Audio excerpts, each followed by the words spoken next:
Today we are discussing the planets and the luminaries. If you are new to astrology, or if you're, just wanting to hear my perspective on things, my name is Fox Red Sky. I am your astrologer, your host for Astrology Obsessed, and I am here in beautiful Costa Rica, just living the life of my dreams. So we are beginning today with an introductory level of your planets and your luminaries. Just some basic information. If you're new to astrology, that's totally fine.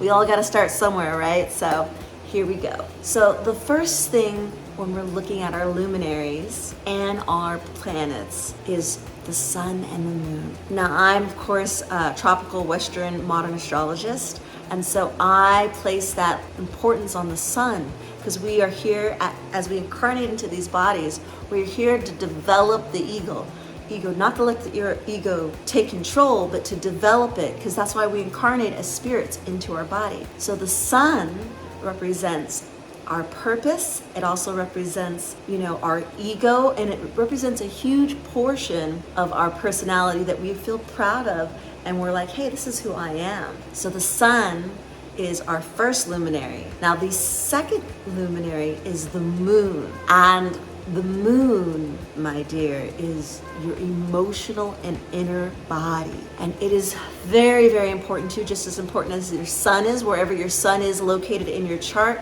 you will have purpose and drive towards that area. But where your moon is, this is your emotional body. This is also the influences of your mother. While the sun energy is the masculine influences, the moon is the feminine influences.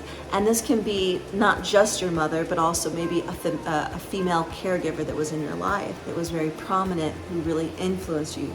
The moon is our psyche. The moon is typically ruled by Cancer. So this is a very sensitive and in tune part of you. And so you have your outward ego, and you have your sensitive, beautiful moon that's just ready and ripe to be receptive and receive.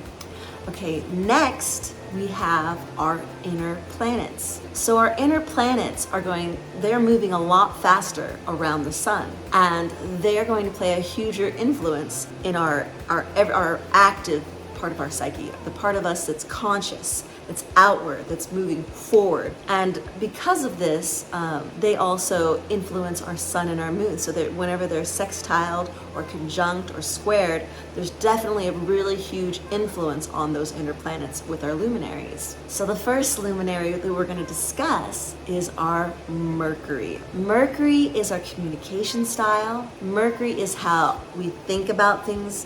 It is our mental processes. Whether our communication style is slow and chill, or whether it's super fast, and so all of these things really depend on what sign out of the 12 zodiac signs your Mercury is in. That will really dictate communication style that you have. The next in our inner planets is Venus.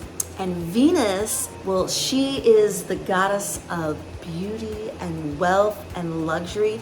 She is what we value in this life. And she also represents our love language. So it's really important, especially whether you're looking at someone else's chart or you're looking at your own chart, to really acknowledge and see what is it that I value? What is it that I feel is important? And acknowledge this, and then you can definitely use it to share your boundaries, and also to express what that love language is. So the third planet that we're looking in terms of our inner planets that are closer to the sun is Mars.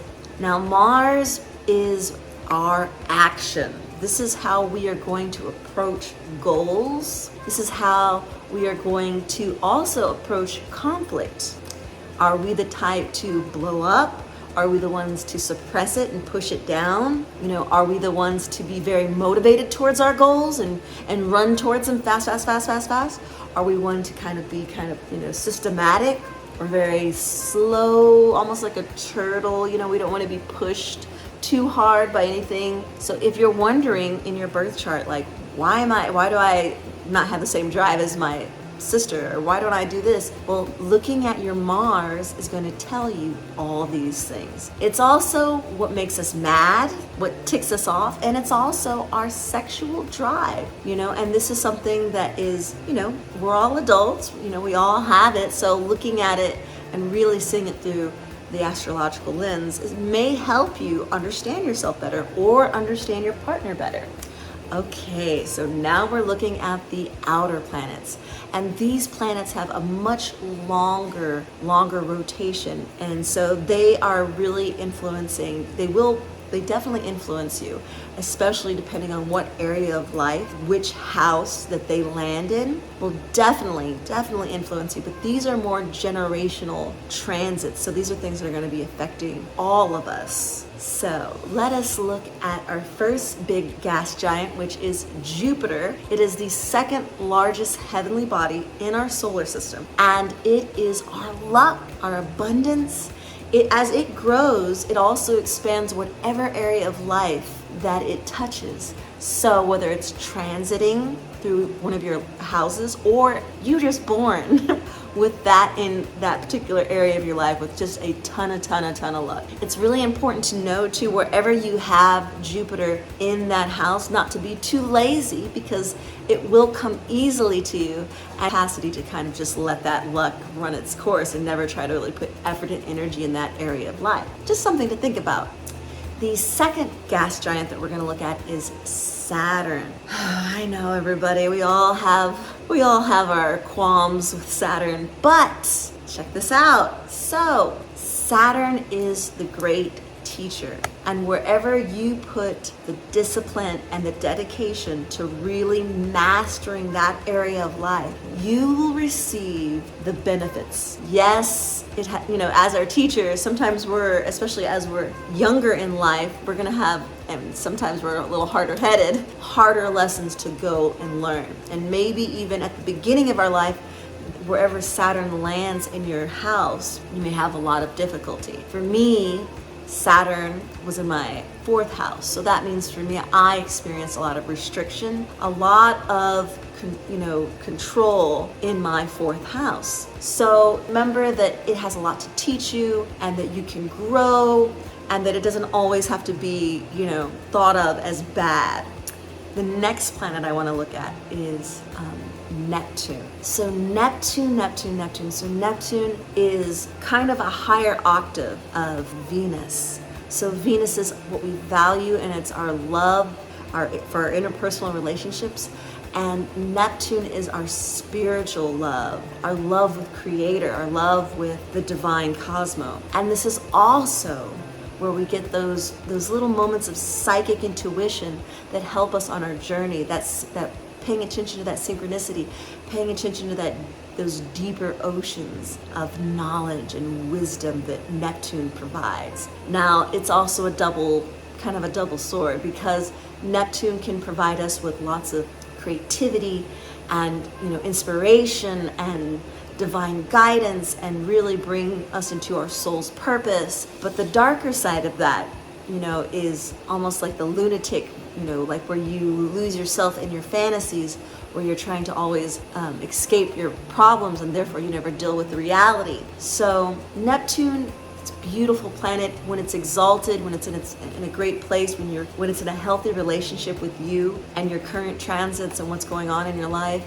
It can be a beautiful gift. But we just have to remember too, not to get lost and not do the things that we need to do in our everyday, mundane life. Yes, it's good to go all the way out, stretch out to the cosmos, but it's also good to be grounded in our center and to know that we're here on this earth to do what we came here to do. So the next planet that I want to talk to you about is Uranus. And Uranus, recently, it's one of the three modern planets: Neptune, Uranus, and Pluto. Uranus is really all about rebellion, inventiveness, creativity, wanting to go against the mold, wanting to do things differently.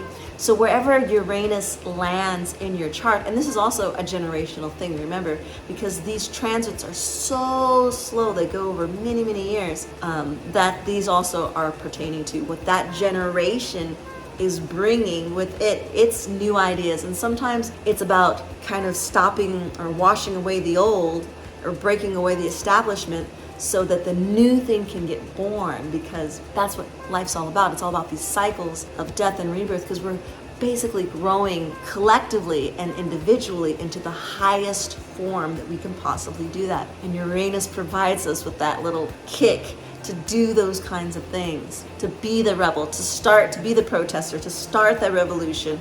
Sometimes, I would love for everything to get solved with love, but Uranus is in there sometimes to just kind of stir things up. The last planet that I would like to talk to you about is Pluto. Now, Pluto is about transformation. And just like Saturn, it is a teacher for you in this lifetime. As someone who has a lot of Scorpio influence, my moon, I have like 5 or 4 planets in my Scorpio. So I understand this idea of transmutation. Sometimes in order for things to move forward in whatever area of life you want it to move forward in, you have to, just like the phoenix, let it burn, let it go, so that something new can emerge and be born. It's just like the forest that burns down. It's terrible, it's sad, we mourn it, we wish it, but then it wouldn't give birth to the brand new forest right underneath the soil. And that is the lessons of Pluto. Pluto is about not, everything is impermanent. We're not here forever. We have this very short time. How do we use this time to not just benefit ourselves, but how do we balance power, humanity, and love? How do we do it all? And these are the lessons that Pluto teaches. Now, depending on what area of your chart that it lands, what house it lands, will affect your life. And you have to be patient with Pluto. And the one key, I'm telling you right now, the one key with Pluto is learning to let go of your fear. Whatever it is you're afraid of, whether you're afraid of losing money, you're afraid of losing someone's love, whether you're afraid of not being able to be the best there is, whatever fears that you have surrounding that, that attachment to that thing, this mundane thing, let it go. And you will find the power of Pluto is whatever you let go, it will come back to you tenfold, bigger and better than you could dare dream. Anyway, I want to thank you so much for just doing a little refresher course for me. If this is your first time learning about the planets, well, I'm so privileged to be the one to talk to you about this. Remember that there's plenty of other astrologers online. There's books to read. I'll list some books down here. If this is something that you're really, really interested, I'm so glad for you to join us.